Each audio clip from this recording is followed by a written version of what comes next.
صلى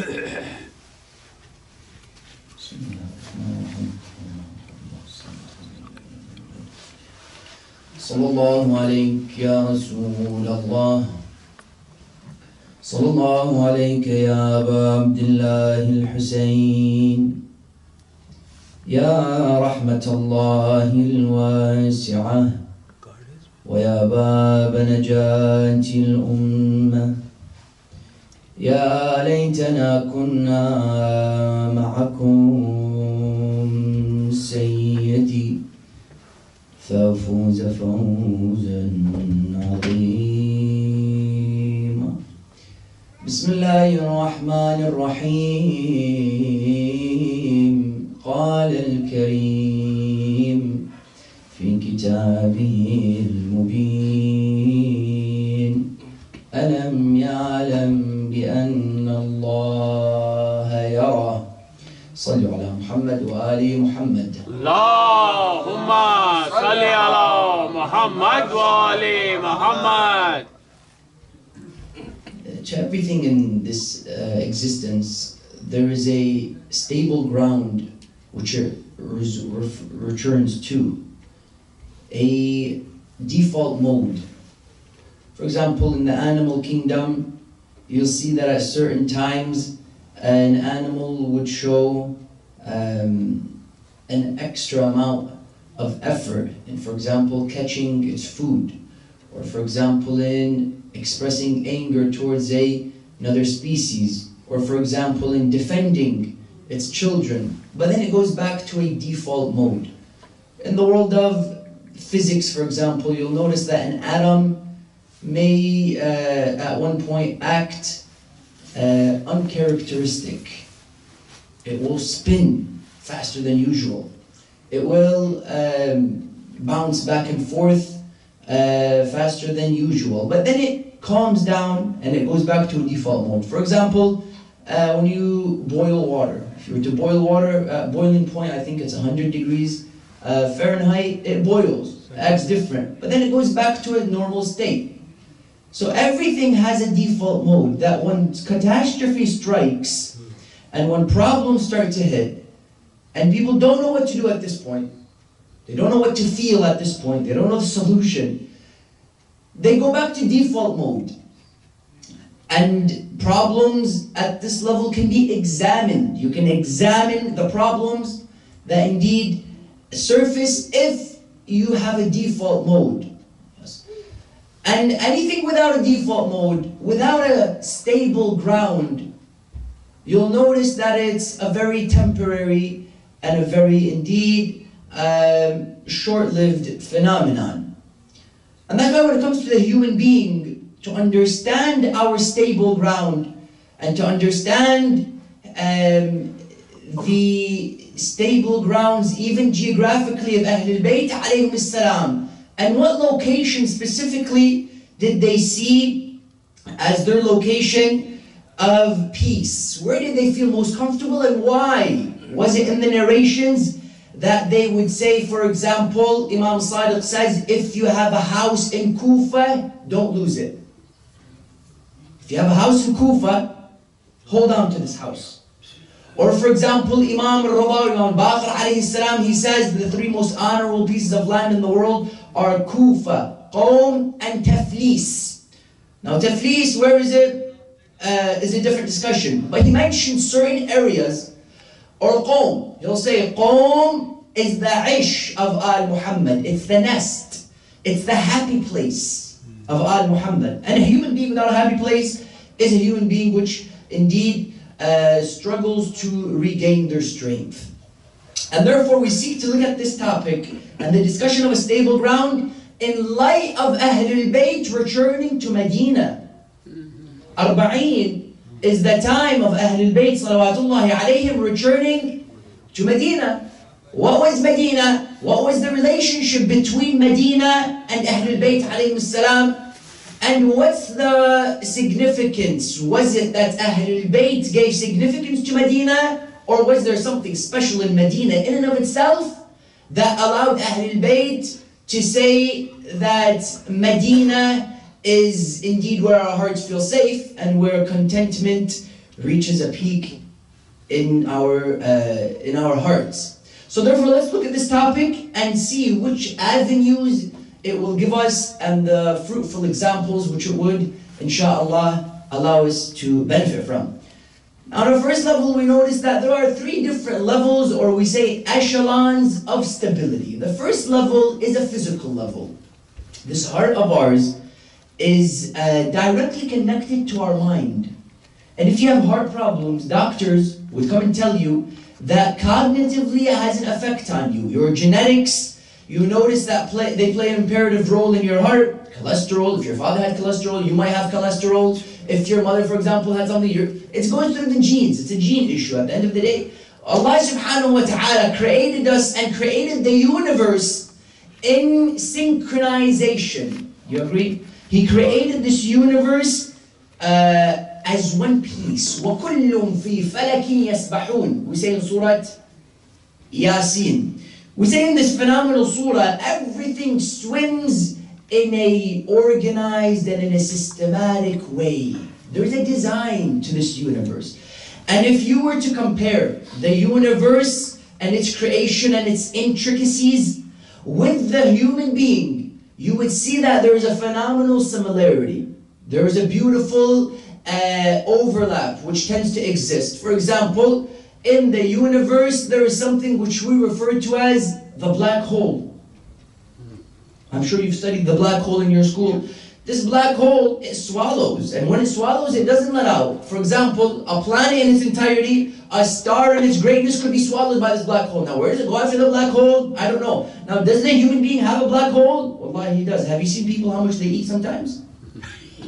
This stomach, tell me, is that a black hole? Wallahi, it's the biggest black hole I've seen in my life. And when you see this black hole in our stomachs, wallahi, I've seen people. Imam Amir al-Mu'mineen speaks about them. And if Ali ibn Abi Talib went out of his way, Ali alayhi salam, and Imam Ali, salamullahi alayhi, when he speaks of this human, what does he say? He says there are people, their hearts are always hard. Why, ya Amir al-Mu'mineen? He says, because always eating.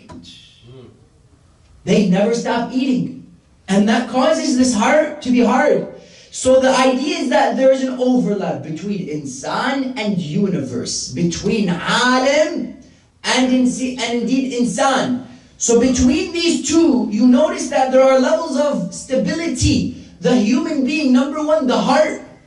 The heart, sometimes it palpitates. Sometimes people have something called a heart murmur. Yani at one beat, it tends to have an abnormality. You have a cardiovascular abnormality. Now this is normal, but if it doesn't go back to homeostasis, if it doesn't go back to equilibrium, if it doesn't go back to that level of balance where now I'm stable, cardiovascular speaking, then what tends to happen? Your heart continues to beat and continues to beat until you die. So the heart, number one, yes, is the first level on a physical level. Number two, on a scientific level, we spoke slightly of atoms. Atoms and their ability to get excited when you see the gaseous state. Compare the gaseous state with the liquid state and the solid state. We examined these in 3rd grade, alhamdulillah. When you look at the gaseous state, the atom, for example, if you were to look at this cup of water, the picture which a scientist would be looking at, if he was to be thinking about what he's been studying, he's going to be looking at this cup and he's going to see that the atoms are flowing. They're in a liquid state. If he was to look at, for example, a balloon, inside of the balloon, the atoms aren't going liquid, the atoms are going crazy. They're going, as one would say, they've lost their stability. Now in a solid state, super stable. Likewise with a nucleus and the atom and the electrons, there are, at times, you notice, they tell us that the atom or the nucleus or the electron separates, it distances itself until it loses what? Frame of reference and it escapes the sphere of normality. You know what Allah subhanahu wa ta'ala, He comes and He tells the jinns and the humans in the Quran? He says, إِذَا اسْتَطَعْتُمْ, if you are able to leave the universe and the circle of this hayat which I've created, then leave it. But you know what He says in that? He says, لَا تَنْفُذُوا إِلَّا بِسُلْطَانٍ. Wherever you go, we're going to see you. So as for leaving the sphere of Allah subhanahu wa ta'ala, it's not something you can do. But within the sphere of Allah, there are also layers of normality. The closer you are to the center, the closer you are to namaz, the closer you are to matam. You and I know that, alhamdulillah, our parents have made it easy for us. But as for the reality of this world, it's a crazy and dirty world. If one wave of this world takes you for a few days, you forget about Imam al-Hussein, you forget about namaz, you forget about salah, that could be the end of you. I have had friends, he went through one episode or 2 episodes, somebody introduced drugs to him, that's it, he's gone. When the wave of dunya shovels you, that's it. That's why we stay close to Mimbar. That's why we sit down in these majalis. People think, wallahi, I'm bored, I don't want to go to majlis today. Habibi, your destiny depends on this 40 minutes in which you're sitting down and listening to the majlis of Imam Hussein alayhi salam. It's an existential issue, it's not a cultural issue. Never correlate. And as indeed, as weak of a base of knowledge you might have, as for the roots of a majlis and the matam, wallahi, it's all culture. It's all, no. Whatever happens under the umbrella of Aba Abdullah alayhi salam, respect it. Because you and I could be doing many other things out there which you and I know are quite embarrassing. So number 2, scientific. Number 3, cultural.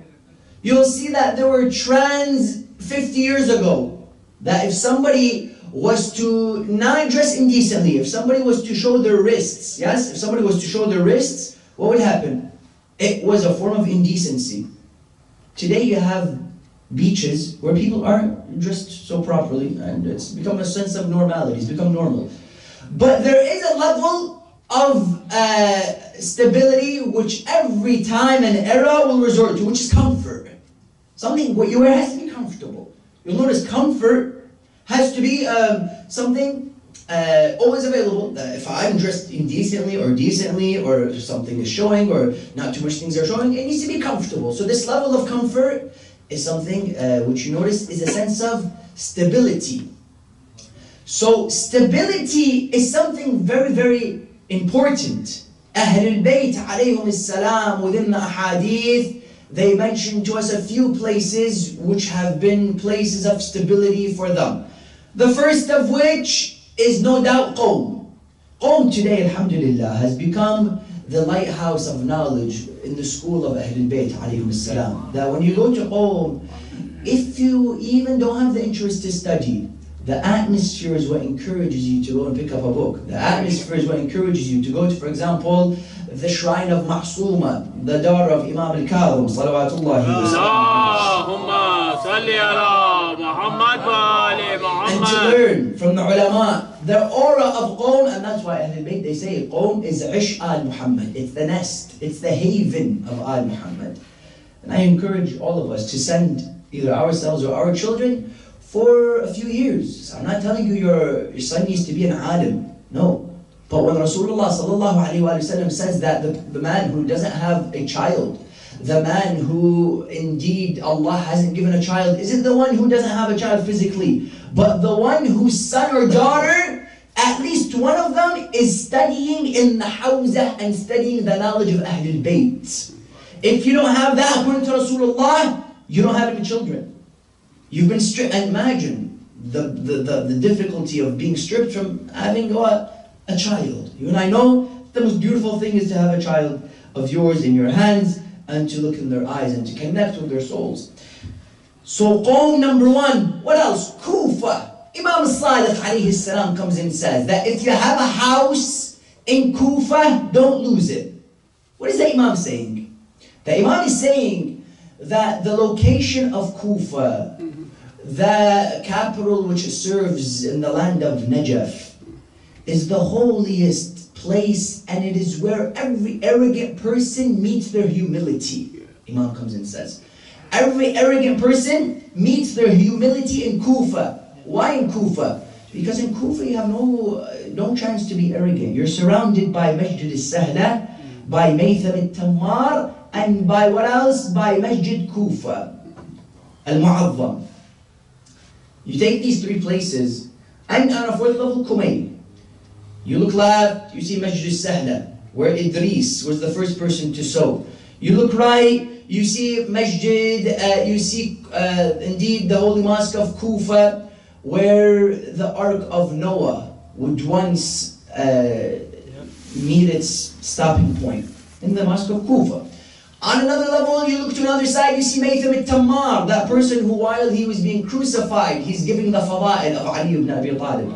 You look to another side, you see Kumayl ibn Ziyad al-Nakha'i, which Imam Amir al-Mu'mineen alayhi salam would take him once to the side and he would tell him, Ya Kumayl, knowledge is better than wealth, because wealth, the more you give, the more you lose. Knowledge, the more you give, the more you gain. So when you're in this Masjid Kufa, you forget everything. You forget your financial status. You forget your indeed the fame and the social status which you have. You forget all of the blessings that Allah has given you. And you remember your humility and you remember your true position in this world. You start to become realistic for a moment in your life. So at another level is Kufa. On a third level, a hadith, what else did they mention? They mention for us Medina. Why Medina? Who's buried in Medina? Today, unfortunately, you go to Medina, you see lions, and you see greats, and you see vanguards of loyalty and of greatness being represented by a rock in Baqi'. And I don't know exactly how they justify this, because when you have somebody like Fatima bint Asad, the mother of Ali ibn Abi Talib, buried in Baqi', and then you have Fatima al-Kilabiyya, Fatima, daughter, indeed, wife of Imam al-Hussein, al-Banin, alayhi salam, and then you have Fatima al-Zahra. I say, subhanallah, we know where Fatima bint Asad is. We know where Fatima al-Kilabiyya, al-Banin is, but oh Sahib al-Zaman, when are you going to show us where Fatima, the mother of Aba Abdullah alayhi salam, is buried? You go to Medina, and it was always a source of comfort for Ahlul Bayt alayhim salam. Once they came back from Karbala and they arrived into Medina, that was the only time where they felt peace. And the true official moment where they felt peace was when Mukhtar al-Thaqafi brought the head of Umar ibn Sa'ad back to them. We are told that the women of Bani Hashim never were smiling after Karbala and never saw true content except when the head of Umar ibn Sa'ad was brought back to them by Mukhtar al-Thaqafi in Medina. Because we know Mukhtar did such a phenomenal and prolific job in avenging, because they felt regret. They truly did. They tried to make it to Karbala, they weren't able, and one of the many revolutions which took place in uprisings after Karbala was by Mukhtar al-Thaqafi, Mukhtar ibn Ubaidillah al-Thaqafi. So on another level is what? Is Medina. These levels of stability, brothers and sisters, I tell you, are truly important for us to understand, and I'll tell you why. Because if you don't have this level of stability in your life, and you're not 100% stable where you return to Allah subhanahu wa ta'ala, and you're grounded in your principles, then what tends to happen is that weakness, say you have 95% stability. So I'm not telling you to become ma'soom, because I'm not ma'soom. So if you're not 95%, stable, that's good. But what's happening now with that 5%? The enemy is so smart. The enemy is so professional.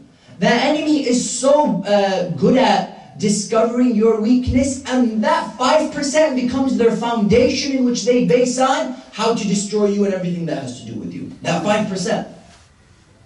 If you have that 5%, they're going to capitalize on it.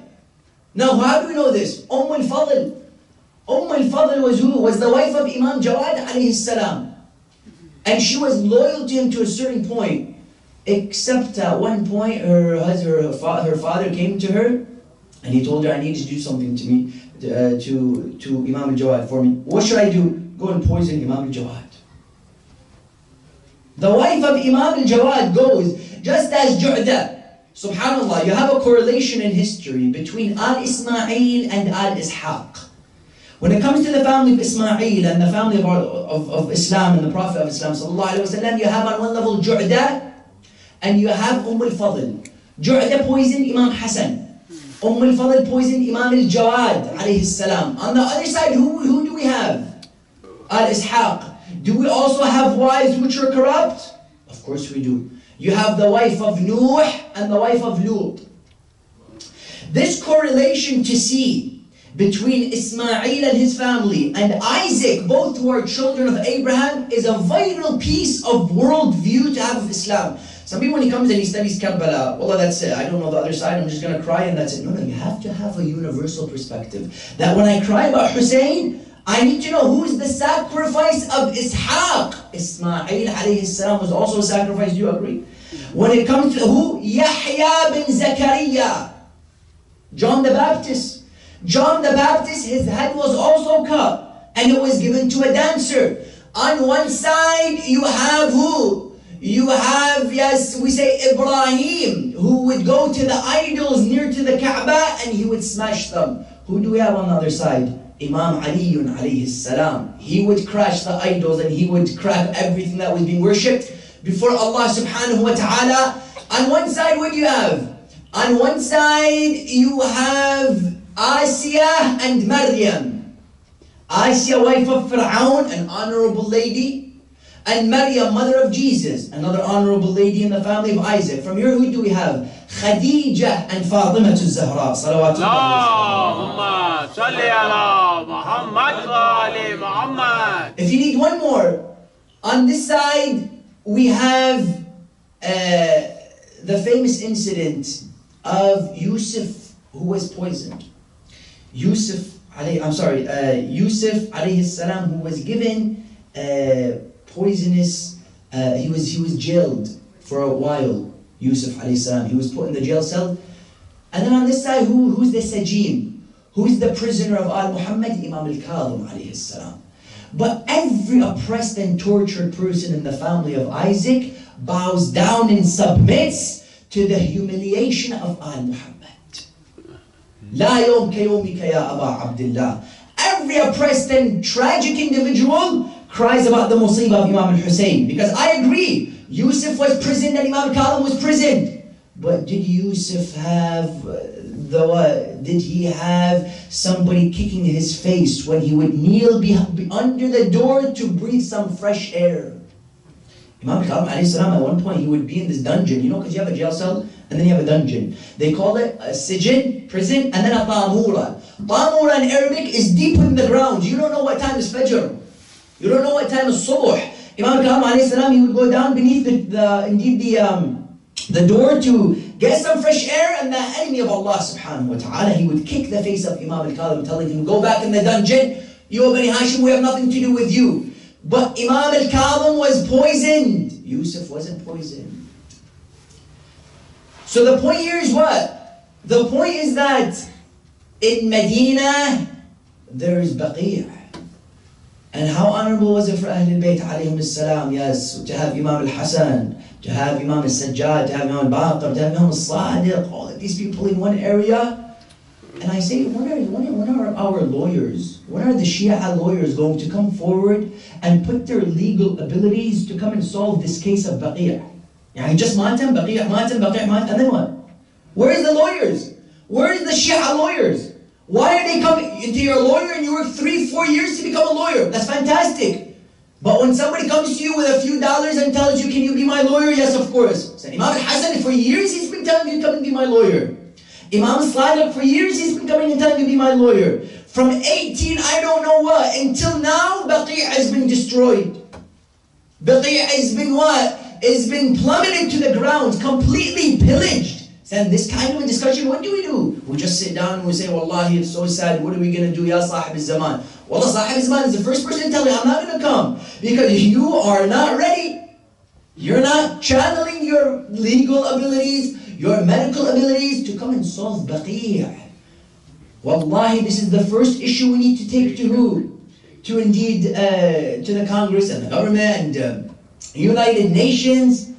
Is this not a legal issue? Is this not a catastrophe? Is this not an issue which we have? Do we not have a case on our hands? Are we onto nothing? Are we just doing, we're not onto, we're just screaming and it's all emotion and you bubble it down, there's nothing there? No. We have sacred individuals who are not being given a proper mausoleum by a government. No, but it'll be very difficult. You know why?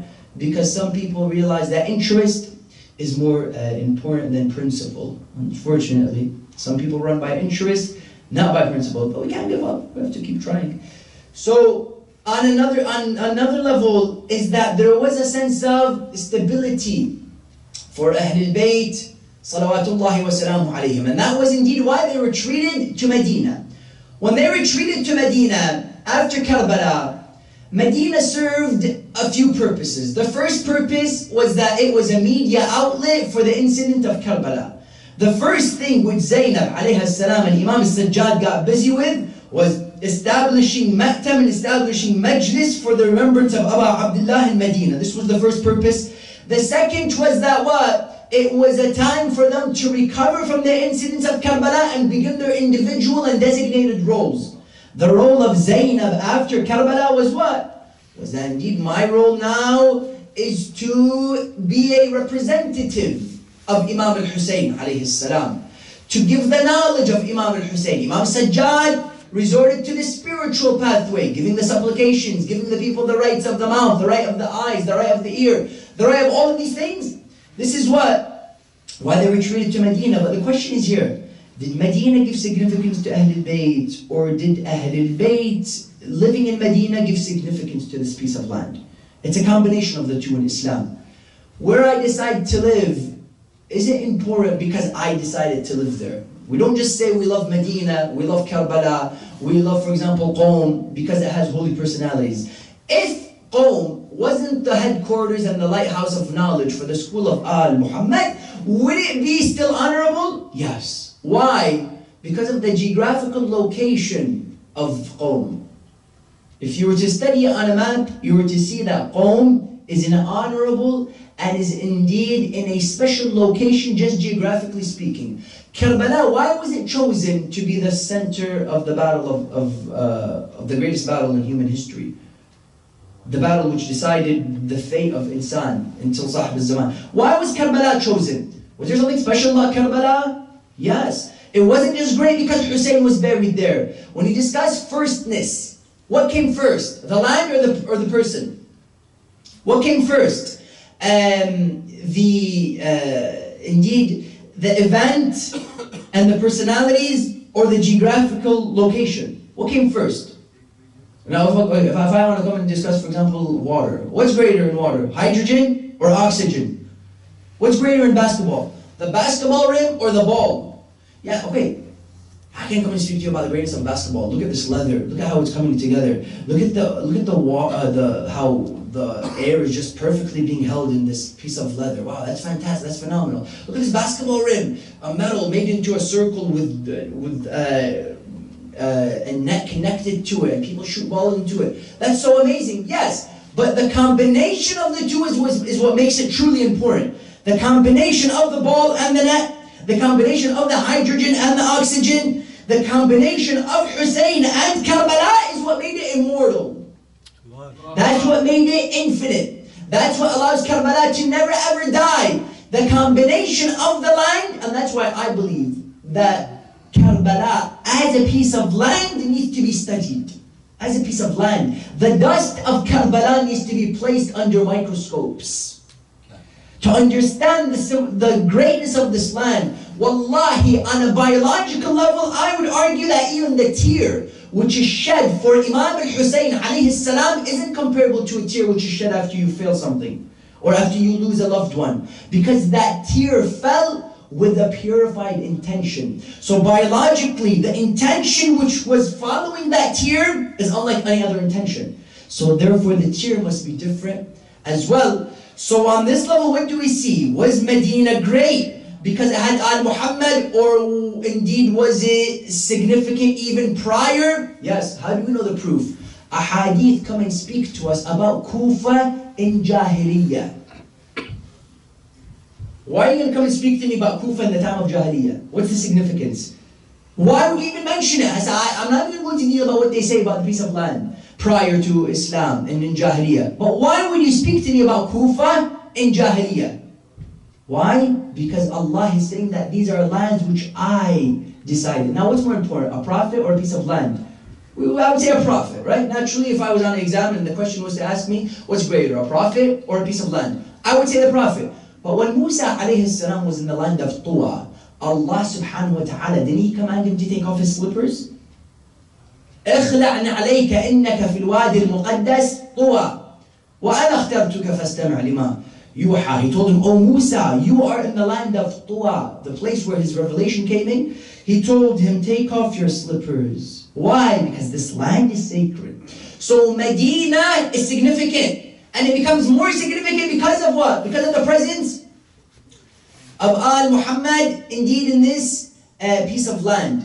And that's why it's highly important for us to see that when we speak about Ahlul Bayt, salawatullah alayhi salam, we have to try our absolute hardest, yes, to understand that they were a combination of things. They were warriors, and indeed, they were scholars. And of course, they were a number of things, but we cannot say that Ahlul Bayt, salawatullahi wa salamu alayhim, were anything other than what? Other than sources of guidance. To say that Ahlul Bayt, alayhum salam, are anything other than light is an injustice done to Ahlul Bayt. Was he a scholar? He was a scholar. Was he a warrior? 100%. He was a warrior.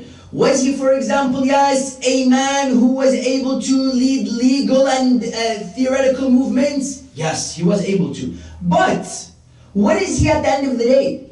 What is he in his core of cores? What is Ali ibn Abi Talib? I'll tell you, they were nurun ala nur. They were light upon light. And what do we say? أشهد أنك كنت نورا في الأصلاب الشامخة والأرحام المطهرة لم تنجسك الجاهلية بأنجاسها ولم تلبسك من مدلهمات ثيابها. Wallahi, these lines are something else. We say, I bear witness that you were light in the depth of the wombs. And the purified what? And the purified loins. Jahiliyyah didn't affect you with its corruption, and you never wore the dirty clothes of the era of ignorance. Brothers and sisters, there are sometimes people who are in a time of dirt. They live in a time of shaitan. But did shaitan live in them? That's the true question. You might live in a society of shaitan, but it's your choice whether you want shaitan to live in you. Imam Amir al-Mu'min, do you know what he says? He says, live in this world like a boat on water. The boat is on water. The water never goes in the boat. He says when the water goes in the boat, that's when problems tend to happen. I live in dunya, but does dunya live in me? Isa alayhi salam, do you know what he says? Sallu ala Muhammad wa alihi. Allahumma salli ala Muhammad wa alihi. Jesus alayhi salam has a phenomenal line. He says, be in this world, but do not be of this world. In this world, but not of this world. What does that mean? It means I can buy a Mercedes, I can buy a BMW, I can buy a Ferrari, I can buy all of these things. But the minute I notice that when I get a scratch on this car, I act as if it's Yawm al-Qiyamah. I know this one guy, he bought a Mercedes. Wallahi, he slept in the Mercedes the first 2 days. First 2 days he slept in his Mercedes. I said, Wallahi, do you show the same amount of love for your wife? I've seen people, he says, I love you to his car much more sincerely than he says, I love you to his wife. This one guy, I remember he went to Maulana, he had marriage issues. Because you know when you have marriage issues, you go to the Maulana. He went to the Maulana, he told him, Maulana, what's the problem? The Maulana said, the wife said, he never tells me I love you. Maulana tells him, why don't you tell her I love you? Imam Sadiq says, when you say I love you, it never leaves the heart of the wife, of the female. Wallahi, Maulana, she didn't ask me. She didn't ask me if I love you. And you need to wait for someone to ask you. We've reached this level where, do you love me, Habibi? Yes, I do love you. No, you need to be proactively lovely. Yes. Not reactively lovely. Be proactive. So this guy, the same love he had for Mercedes, the same love people have for dunya, I say keep that love, but channel it towards the right direction. Have you seen the attention which our kids can give to, for example, this PS4 and PS7 and PS85? They give attention as if they're praying, subhanallah, in Laylatul Qadr. I say that ability to focus is good, but channel it towards the right direction. Now, how am I going to channel it? Well, you have 40 years on the kid. Be smarter than him. Be more wise than the child. But subhanAllah, they're very smart. And that's why, what do you see? You see that Ahlul Bayt alayhim salam were nur. أشهد أنك طهر طاهر مطهر من طهر طاهر مطهر طهرت وطهرت بك البلاد وطهر حرمك. We say, I bear witness in the ziyarah that you are pure, you've been purified, you bring purification. You came from pure, who gives pure and is always purified. You are pure, your haram is pure, and the land in which you're buried in is pure. Ahlul Bayt, what are they? They are Ahlul Bayt al-Tahara, Ahlul Bayt al-Usma, the family of purification. We say, Allahumma tahhir qalbi min al-nifaq, wa amali min al-riya, ولساني من الكذب وعيني من الخيانة فإنك تعلم خائنة الأعين وما تخفي الصدور. Oh Allah, purify my heart from hypocrisy, my eyes from seeing indecency, yes, my chest from feeling any traces and senses of jealousy and arrogance, all of these things. Why? Because you know everything, Ya Allah. So Allah are what? Allah subhanahu wa ta'ala is Nur. And how did He show us His Nur? Through 14 different directions. You know this discussion of white light? There's white light. You put it through the prism, it comes out as orange, comes out as blue, comes out as pink, comes out as yellow. Allah is Nur Samawati wal Ard. Mathalu Nurihi kamishkat. Allah is the light of the skies and the earth. Like His light, Allah then compares His light. What is like His light? Muhammad wa al Muhammad. Allahumma salli ala Muhammad wa ali Muhammad. أشهد أنك كنت نورا في الأصلاب الشامخة. Wudu, Imam alayhi salam comes and says, is light coming onto your body. Imam Amir al-Mu'mineen, you know what he says? He says, when you wipe the head of an orphan, each piece of hair on the head of the orphan becomes a source of light for you in Yawm al-Qiyamah. And that's why Imam al-Hussein wiped the head of Hamida in Karbala, the daughter of Muslim. Yes. So, Ahlul Bayt Salamullahi alayhim, they had a gain and they had a main. Their gain was what? Their gain was that they were warriors. Their gain was that they were scholars. Their gain was that they were thinkers, scientists. But what was the main? Don't mix between the gain and the main. The gain is not the main. The gain is I'm a scholar. It's extra for them. And they were the best at it. It was a side job for them. But you say Ahlul Bayt, in and of himself, what is Ali ibn Abi Talib? He's a alim. No, he's nurun ala nur. He's bigger than an alim. He's greater than a revolutionary. He's greater than a reformer. And that's why Imam Amir al-Mu'mineen alayhi salam, the hadith comes and says that when anyone dies, they see Ali ibn Abi Talib in front of them. Everyone, good and bad. Hadith comes and says, Imam Amir al-Mu'mineen shows up before them. If you were a mu'min, he smiles before you. If you were bad, he frowns before you. So I just say, before you decide to do anything bad in your life, just keep in mind that at one point, if you continue this kind of behavior and you keep it up, this negativity, then Ali ibn Abi Talib would be frowning before you. And if you want to see Amir al-Mu'mineen frowning before you, then that's the road that you need to take. But I myself, I'm interested in seeing Ali ibn Abi Talib smiling before me.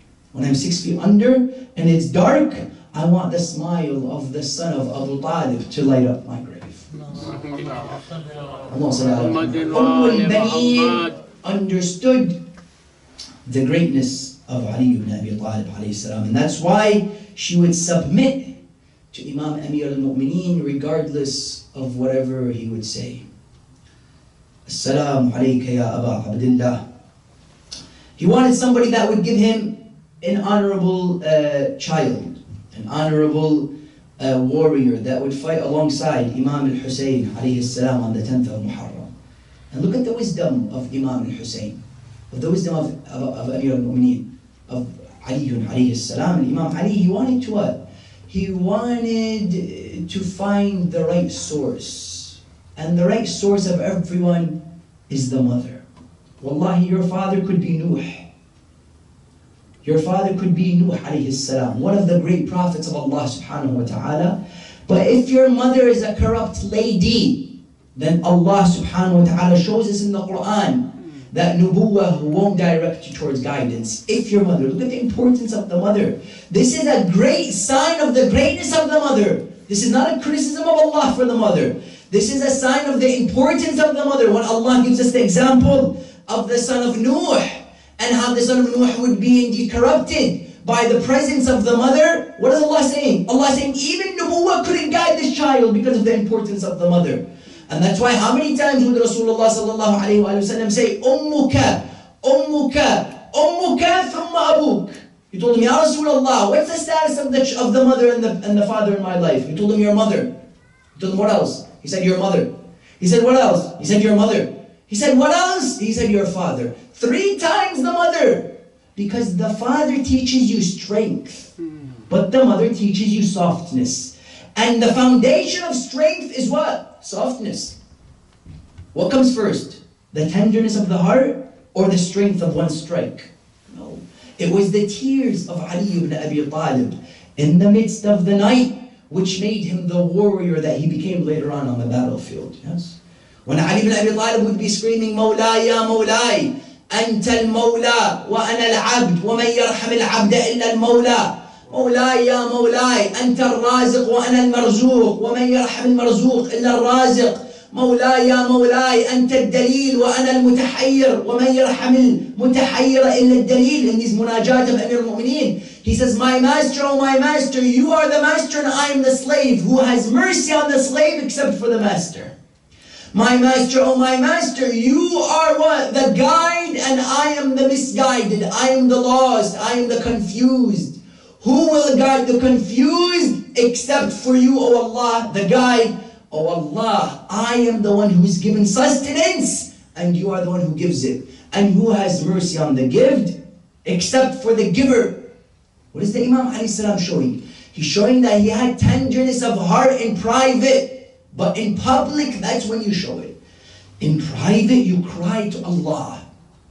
Wallahi, until today, I see people, they didn't find this level of homeostasis. You want to speak about stability? Until today, I see people, they haven't found this level of stability in their life. In private, what do? In private, I cry and I complain to Allah.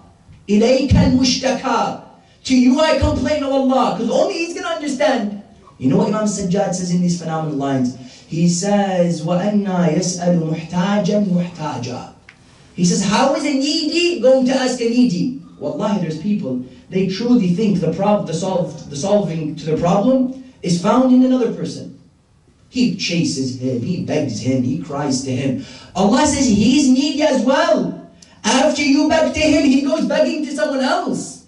And the other person goes begging to someone else. Beg to Allah subhanahu wa ta'ala. Tell me, when you beg to mom, does mom like it? She doesn't like it. She says, stop, go back to your room. Allah loves to hear ilhah al-mulihin. Allah subhanahu wa ta'ala in our du'as, He loves to hear the begging of the beggars. When you complain to Allah, your complaints is music to the ears of Allah subhanahu wa ta'ala.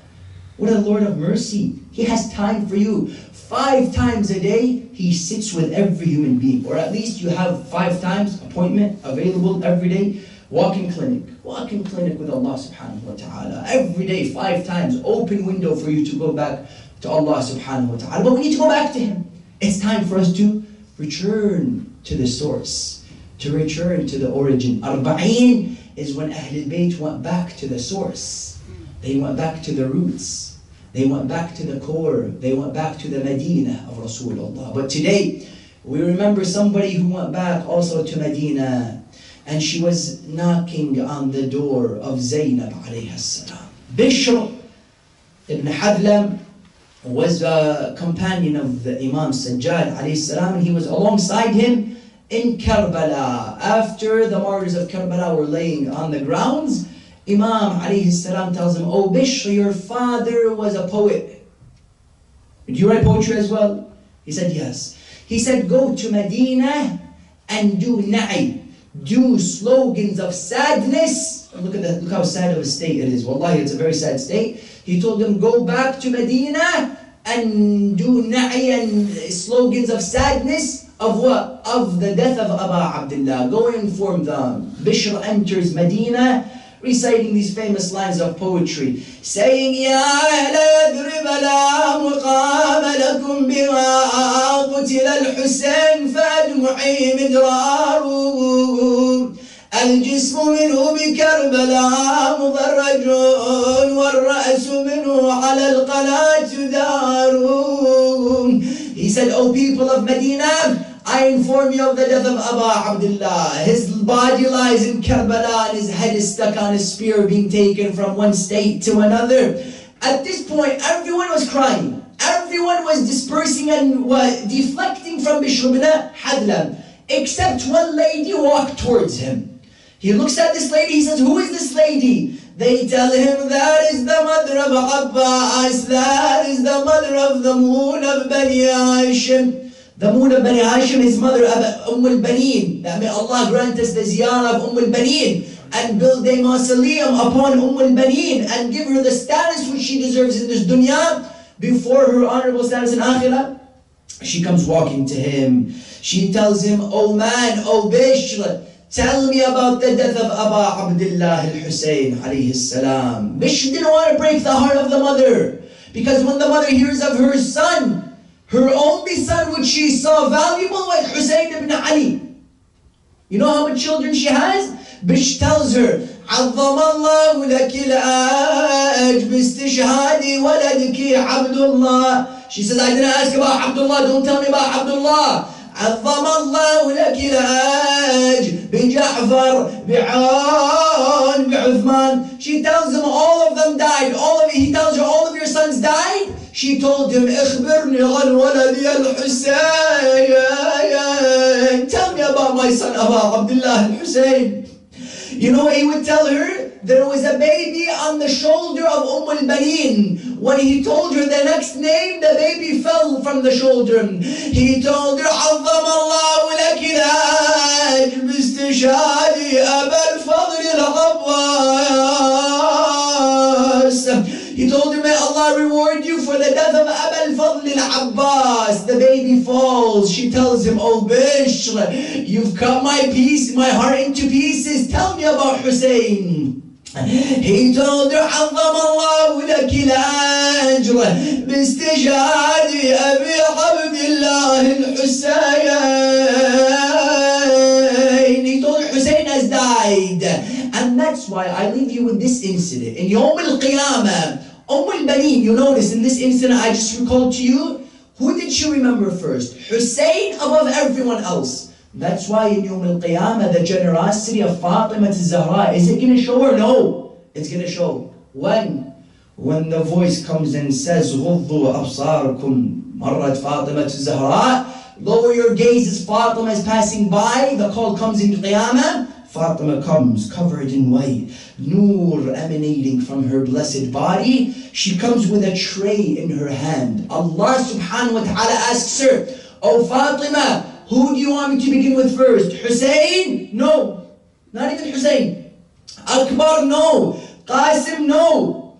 Who? She removes the cover from the tray and she sees, Allah sees two severed arms. Two arms which have been cut. She tells him, oh Allah, Ya Hakamu, Ya Adl, احكم بيني وبين قطيعي هذه الكفاية. She says, oh wise, oh just, judge between me and the one who cut these two arms. Inna lillah wa inna ilayhi raji'un. لا حول ولا قوة إلا بالله العلي العظيم. إلهي بفاطمة وأبيها